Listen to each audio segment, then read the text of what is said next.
같이 한번 해볼까 하는데요. 두 번째 주제는 또 한여름 하면은 떠오르는 우리 산과 바다 이야기들을 빼놓을 수가 없습니다. 산이 좋으세요? 바다가 좋으세요? 산. 바다가 좋아요. 바다가 좋습니다. 뭐가 좋아요? 바다가 좋아요? 물어봐도 되나요? 혹시 질문 대답해 줄 수 있어요? 바다가 산보다 더 좋은 이유가 뭐예요? 바다는 신나게 물놀이 할 수 있고 산은 열심히 올라가야 돼요. 오, 정답이요. 네. 우리 친구의 대답에 동의하시면 박수 좀 오. 부탁드립니다. 많은 어른들이 너무 우리 친구의 대답에 동의를 했어요. 어른들하고 똑같은 마음이었나 봐요. 맞아요. 근데 산 갔다 와본 적 있어요? 산 올라갔다가 내려오면 또 어떤 느낌이에요? 갈 때는 뭔가 힘든 느낌인데 내려올 때는 마음 한개 조금 편안해요.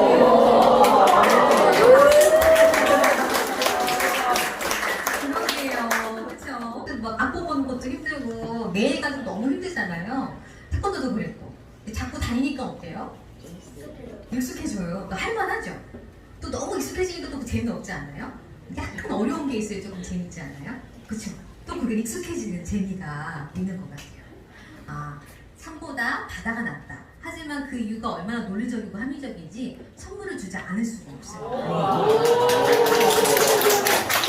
이따가 저희 선물 한번 받아가요. 네. 혹시 우리 친구도 얘기해 줄 수 있어요? 왜 바다가 산보다 더 좋은지? 좀 더 시간이 필요한가요? 아니면 생각 중인가요? 그러면 선생님한테 얘기를 해줘요. 그냥 지금은 대답 안 할래요. 1번. 아니면 조금 더 시간을 주세요. 2번. 1번이에요? 2번이에요? 잘 모르겠어요. 결정을 못하겠구나. 그냥 안 하고 싶은 그러게. 안 하고 싶을 수 있지. 갑자기 물어봤으니까. 얘는 뭐 뭐를 해도 그냥 아, 그렇군요. 저도 그랬었어요. 시간이 좀 걸리고 맞아요. 얘는 뭐 어디 내놔도 네. 이렇게 사람마다 다 다르죠. 우리 어른들 중에서도 처음 만난 사람하고 말하는 거 어려운 어른 되게 많아요. 손 들어보세요. 이렇게나 많잖아. 이렇게나 많잖아. 이렇게 처음 만난 사람한테 말하고 대답하기 어려운 어른이 얼마나 많은지 몰라요. 나만 그런 건 아닌 것 같지. 우리 산과 바다에 대한 얘기 나눴었는데 바다가 더 좋다는 우리 친구들의 이야기도 있었고요. 여러분들도 산이 좋으세요? 바다가 좋으세요? 바다. 바다, 산. 네. 다 각각 나름의 이유가 있으시겠죠.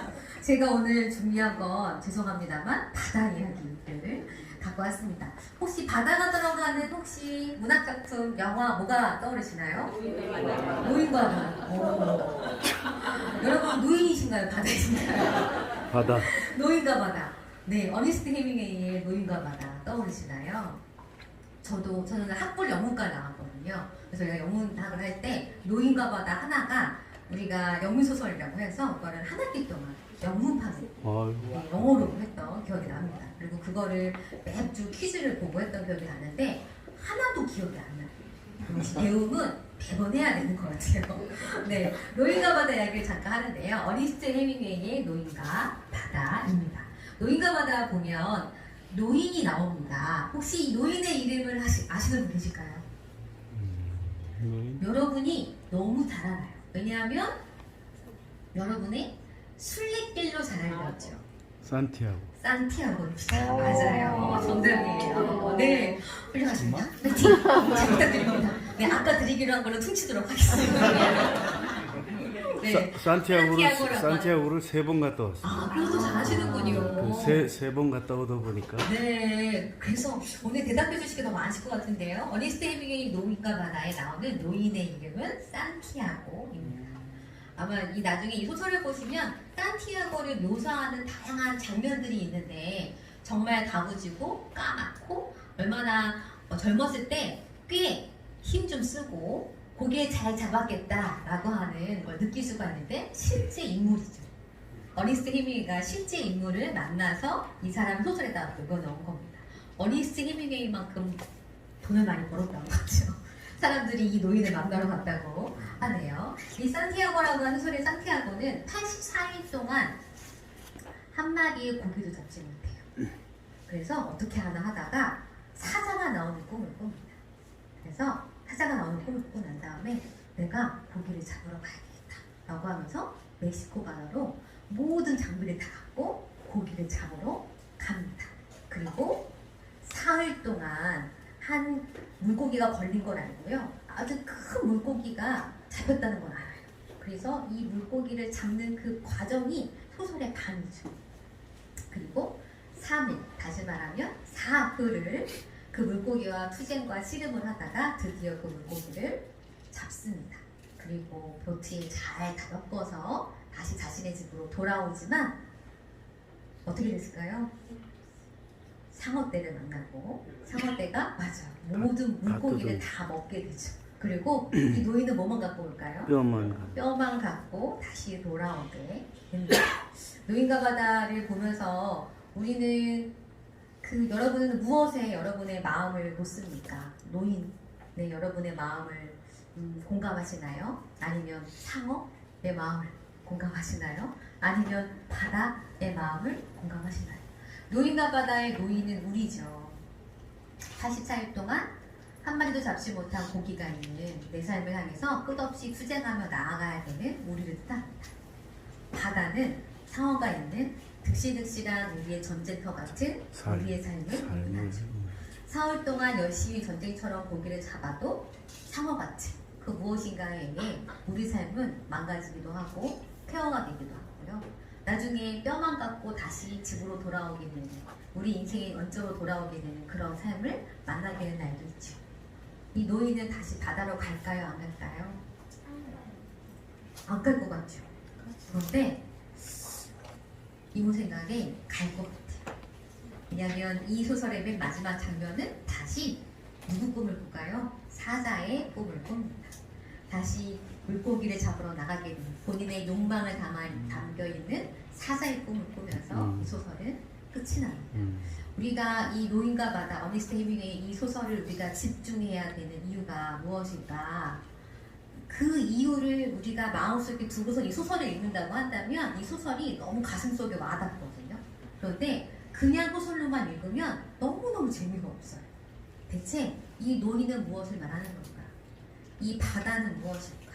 이 상어는 무엇일까? 그리고 노인은 이 바다와 상어를 그리고 이 물고기를 잡기 위해 노인은 어떻게 투쟁하고 있는가? 자신의 삶을 마주하고 있는가를 우리가 볼 필요가 있습니다.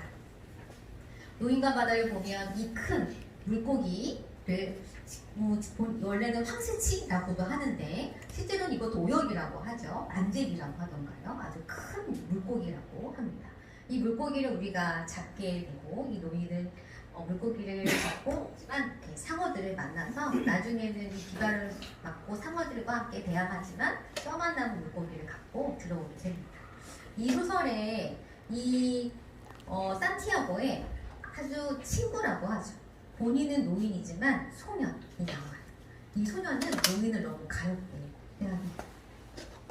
사람들은 이 소년의 부모들은 더 이상 이 노인한테 넌 배울 게 없다. 다른 어부에게 가서 배워라 라고 얘기하지만 이 소년은 이 노인 곁에 떠나지 않습니다. 그리고 노인이 돌아왔을 때 너무 기뻐하고 노인을 돌봐주게 되는 거죠. 소설 중간마다 이 노인과 소년의 우정, 상호 의존하고 우리 인간이라 함은 나이에 있지 않구나. 서로를 연민으로 바라보고 나이가 많은 사람이 늘 나이 어린 사람을 돌봐야 되는 게 아니구나. 꼭 나이 적은 사람은 돌봄을 받아야 되는 게 아니구나. 그냥 존재로 만나서 서로를 돌볼 수 있구나 라고 하는 걸 소설을 통해서 볼 수가 있습니다. 몇 가지 명문장을 한번 만나볼까 합니다. 노인과 바다의 이 명문장을 제가 갖고 온 건 노인이 바닷속에서 잡히지 않는 또는 잡힌 물고기를 만나면서 다시 말하면 자신의 삶에서 제가 꼭 갖고 싶었던 꿈, 그 꿈을 만났는데 잘 잡히지 않는 것. 이 고난과 고통을 어떻게 마주하고 있는가. 잡힌 물고기, 상어가 본인의 삶의 욕망과 꿈이거든요. 그것이 내 안에 들어오지 않을 때 그 고통을 어떻게 마주하고 있는가. 어니스트 헤밍웨이의 대사로 함께 볼까 하는데요. 헤밍웨이의 대사는 다음과 같습니다. 산티아고의 대사 한번 같이 읽어볼까요? 시작. 하지만 인간은 패배하도록 만들어지지 않았다. 만들어지지 않았다. 하게 될 수 있어도 절대 패배할 수 없다. 이게 바로 뭐냐면 혜미가 얘기하는 인간은 파괴되지만 패배하진 않는다. 다시 말하면 다시 회복될 수 있다. 인간을 계속 극기할 수 있다는 우리가 어니스트 혜미의 극기주의라고 이야기를 하는데 극기주의를 이야기하고 있습니다. 혜미 인간이 왜 쓰러지지 않겠어요? 하지만 혜미는 계속 얘기하고 싶은 게 바로 뭐예요? 하지만 우리는 이겨낼 수 있다. 우리는 그것을 넘어설 수 있다. 비록 뼈만 남은 생선만 갖고 왔다 할지라도 생선이 다 온전하지 않다 하더라도 그 과정으로 우리는 어떻게 보면 이긴 거나 마찬가지라는 것이다. 그러니 뼈만 남았다고 해서 너무 좌절하지 말고 실망하지 말아라. 왜냐하면 그 상어를 마주하고 거친 파도를 만나면서 이 산티아고는 뭘 얻은 거예요? 뭘 얻었을까요? 상어를 마주한 일을 얻었고 사흘 동안 그 큰 고기를 어떻게 해야 되는지를 얻게 되었기 때문이죠. 극기주의라 함은 바로 무엇이냐면 극기 그 자체가 하나의 고기가 내 품에 없다고 너무 실망하지 말자. 그것을 이겨내는 것 자체가 하나의 우리 삶의 목적일 수 있다라는 것을 이야기합니다. 등산이 그렇잖아요. 등산 왜 할까? 그 꼭대기 뭐가 있습니까?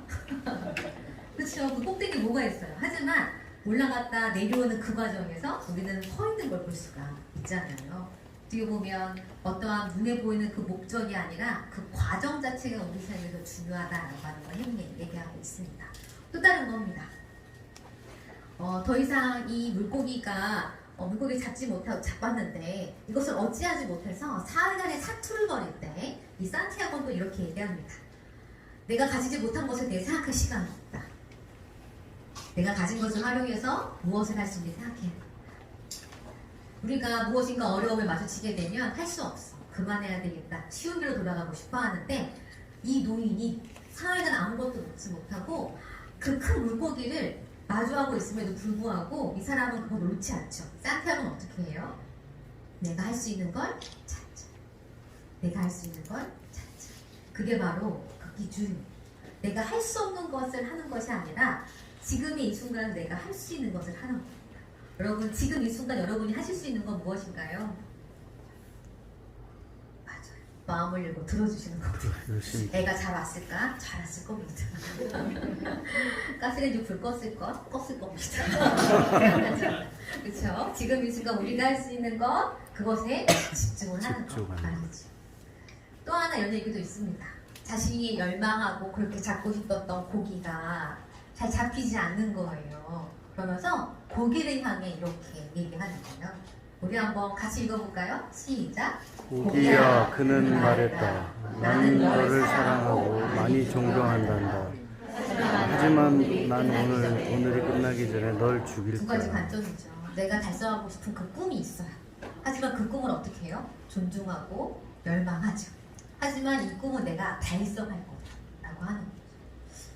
이 물고기를 하면 바로 그런 걸 의미하죠. 내 삶에서 주어지지 않아서 내가 가야 되는 길, 엄마로서 내가 가야 되는 길, 고단하지만 어떻게 해야 돼요?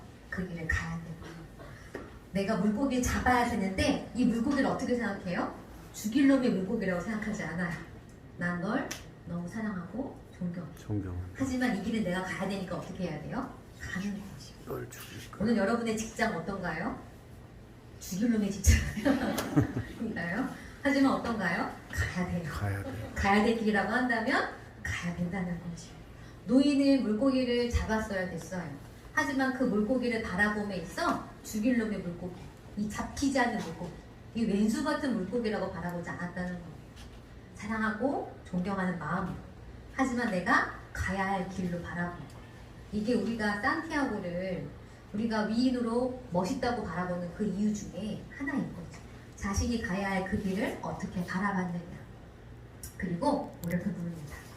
우리 친구 혹시 한번 읽어줄 수 있어요? 고기야 그는 부드럽고 큰 목소리로 말했다. 내가 죽는 그날까지 함께 있으라. 고기가 잡히지 않아요. 그런데 그 잡히지 않는 고기를 원망하지 않고 뭐라고 했어요? 내가 죽는 날까지 함께 함께 있어. 있으라. 우리는 내가 죽는 날까지 내가 이걸 할 거야 라고 하는 그 일을 뭐라고 부릅니까? 소명이라고. 소명. 소명이라 하면 꽃길이 아니라는 거예요. 온갖 가시밭길이고 풍랑을 만나고 잡히지 않을 거고 보이지 않을 겁니다. 어떻게 보면 소명이라 하면 그런 거예요. 잡히지 않는 그물고기, 하지만 내가 사랑해야 하고 끝까지 있어야 되는 그 일이다. 그것을 헤밍웨이는 이야기하고 있습니다. 여러분에겐 그 큰 물고기 있습니까? 헤밍웨이는 묻는 거예요. 여러분의 삶에 그 큰 물고기 있느냐? 꽃길도 아니고 거친 풍랑을 마주할 그 길임에도 불구하고 여러분, 내가 끝까지 너랑 함께 있으마 라고 말하며 여러분의 몸을 던질 그 큰 물고기가 여러분 삶에 있는지 헤밍웨이는 묻고 있는 겁니다. 그러면서 이렇게 얘기하죠. 계속 그 물고기를 잡으면서 본인은 독백을 해요. 희망을 갖지 않는 것은 어리석은 일이다 라고 그는 죄악이라고 생각했다. 희망을 놓칠 수 없는 거예요. 왜냐하면 여기서 내가 희망을 놓으면 어떻게 돼요? 나는 죽음이에요. 그래서 살기 위해 희망의 줄을 붙들고 있는 거죠. 저는 이 대사가 너무 좋아요. 나의 대화는 전 이 대사가 너무 좋아서 너무 허망하고 저 80 먹은 노인네가 3일 동안 그 큰 물고기를 맞이하면서 몸도 마음도 다쳤을 텐데도 계속 그 84일 동안 잡히지도 않았던 그 물고기 사자꿈 하나 꾸고 다시 한번 그 망당한 그 대회로 나가면서 잡히지 않는 물고기를 바라보면서 이렇게 얘기합니다. 우리 한번 같이 한번 읽어볼까요? 시작. My big fish must be somewhere. 저는 산티아고의 이 마음을 동경합니다. 눈앞에 보이지 않고 잡히지 않지만 내가 가고 있는 일이 맞을까 싶기도 하고 이 길이 아닌 것 같지만 그럴 때마다 산티아고의 이 대사를 우리 한번 읽어봤으면 좋겠어요. 나의 대어는 My 분명 big fish must be somewhere. 분명 어딘가에 있겠다. 힘들고 어려울 때마다 80 먹은 그 노인이 Must be somewhere. 그대의 그 망망한 그 바다에서 잡히지 않는 물고기를 찾아다니며 계속 My big fish must be Must somewhere. be somewhere. 내 대어는 어딘가에 있을 거야. 어디 있을 거야? 어딘가에 있을 거야 라고 하면서 홀로 그 배를 젓고 저어서 배로 찾아다니던 그 산티아고를 기억해 주십시오. 여러분의 대어는 분명 어딘가에 있을 있을 겁니다. 겁니다. 한여름밤의 꿈에서 여러분의 대어를 만났으면 좋겠거든요. 그래서 여러분의 대어를 만날, 여러분의 빅피쉬를 떠올리게 할 연주를 함께 들어봤으면 좋겠는데요. 하나 제가 팁을 알려드리면 연주가 너무 좋았어요. 그랬을 때 남성 연주자 한 분이 나와서 너무 좋았을 때 우리 뭐라고 외치나요? 브라보. 브라보라고 외칩니다. 여성 연주자 한 분이 너무 좋은 연주를 불렀을 때는 브라바라고 합니다. 브라보. 혼합으로 나오셔서 너무 좋은 연주를 펼쳤을 때는 브라비라고 브라비. 하시면 브라비. 제가 맞나요, 선생님? 네, 맞습니다. 맞나요? 네. 브라보, 브라보, 브라비라고 브라바. 해주시면 좋을 것 같습니다. 그러면 우리 이제 브라보, 우리의 대어를 브라보. 찾으 연주를 함께 여러분의 큰 박수로 듣도록 하겠습니다.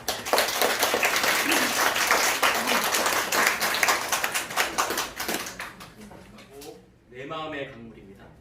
원래 이 가곡이라는 것은 원래 시가 먼저 쓰여지고 그 시에 이제 멜로디를 붙여서 이제 노래가 완성이 되는데요.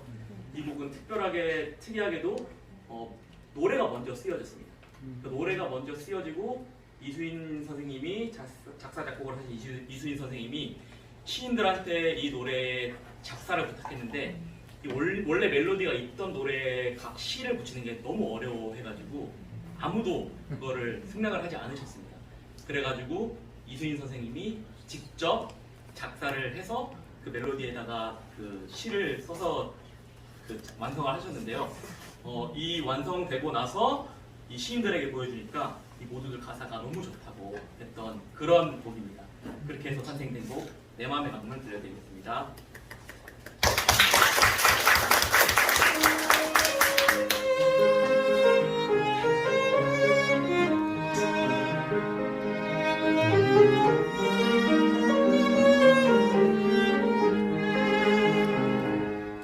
수많은 날은 떠나갔어도 내 맘의 강물 끝없이 흐르네.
지금은 없어도 내 맘의 강물 끝없이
네, 제가 이번에 불러드릴 곡은 이흠열 선생님의 곡 가곡 꽃보름 속에입니다.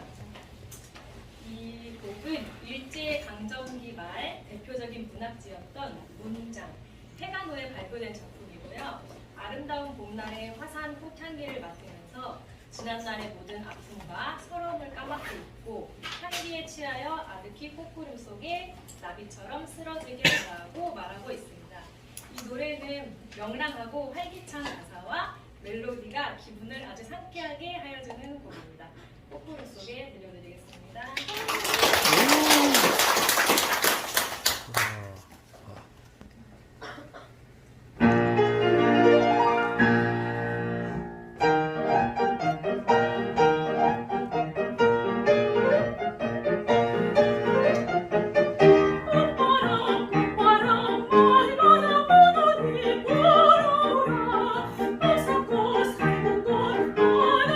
내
헷갈렸어.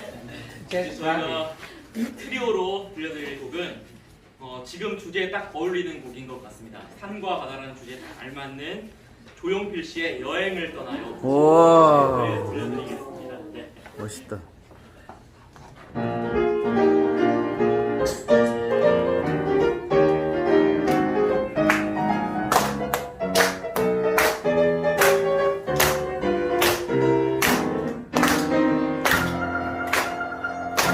언덕에 배낭을 메고 황금 빛깔야 축제를 여는 광야를 향했어 태국을 향했어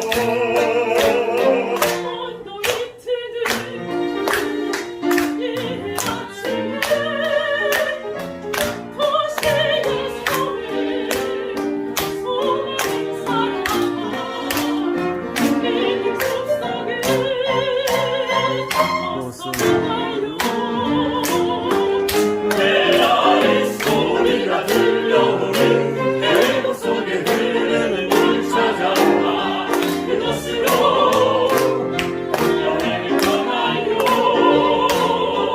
내 아의 소리가 들려오는 해고 속에 흐르는 물 찾아와 그곳으로 여행을 떠나요.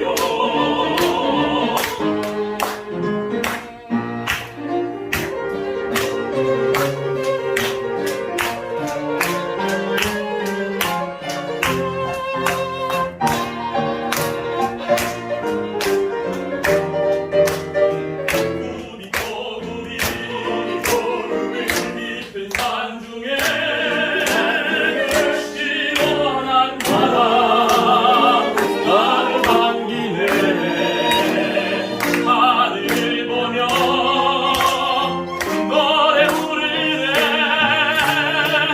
내 아의 소리가 들려오는 해고 속에 흐르는 물 찾아와 그곳으로 여행을 떠나요. 내 아의 소리가 들려오는 계곡 속에 흐르는 물 찾아와 그곳으로 여행을 떠나요. 여행을 떠나요.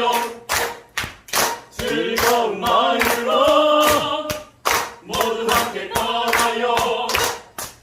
내 아의 소리가 들려오는 계곡 속에 흐르는 물 찾아와 이곳으로 여행을 떠나요.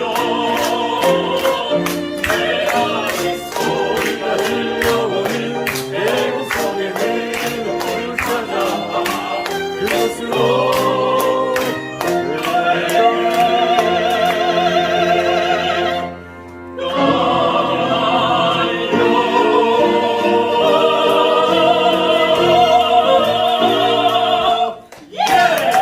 브라비! 브라비! 브라비! 와, 네, 그러면 이렇게 뜨거운 태양과 산과 바다를 만나셨으니 잠시 쉬었다가 네, 잠시 쉬었다가 우리 마지막 세션 시작하도록 하겠습니다. 지금 저 뒤에 있는 시간 33분인데요.